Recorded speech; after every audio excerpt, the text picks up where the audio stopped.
100 દિવસની ચેલેન્જમાં સ્વાગત છે તમારું। આ દિવસે ત્રીજો હું ને રાહુલભાઈ આવી છે દુકાને। તો આપણે વિશાલભાઈ દુકાને પતંગો લઈને વી આવ્યા। પછી આપણી દુકાને આવ્યા ભોલાભાઈ। પછી આપણે એક શર્ટ હતો એટલે દેવા ગયા આપણે ગાજ બટનમાં। તો પછી આપણો ગાજ બટનનું કામકાજ ચાલુ થઈ ગયું। પછી આપણે ગાજ બટન થઈ ગયા ને પછી આપણે મારવાની હતી ઇસ્ત્રી, એટલે આપણે ઇસ્ત્રીનું કામકાજ ચાલુ કરી દીધું। પછી આપણે શર્ટને ઇસ્ત્રી મારીને શર્ટ કરી દીધો કમ્પ્લીટ। પછી આપણે નીકળી ગયા ઘરે જમવા માટે।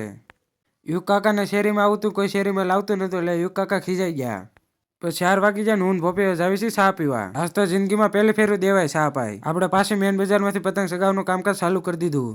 તો આપણે પતંગ નાના છોકરા કાપી ગયા। આપણે ભાઈ દોસ્તારનો ફોન આવ્યો હતો એટલે આપણે જ્યાં આરકેમમાં હતા। આરકેમમાં જઈને જોયું તો દોસ્તાર એક્સરસાઇઝ કરતો હતો। પછી થોડીક એક્સરસાઇઝ મેં હતા કરી નાખી। પછી આવી ગયા એટલે આપણે પતંગ સગાવો આપણી નાની એવી પતંગ લઈને આપણે થોડીક વાર પતંગ સગાઈ નાખી। પછી આપણી પતંગ તો નાના છોકરા કાપી ગયા।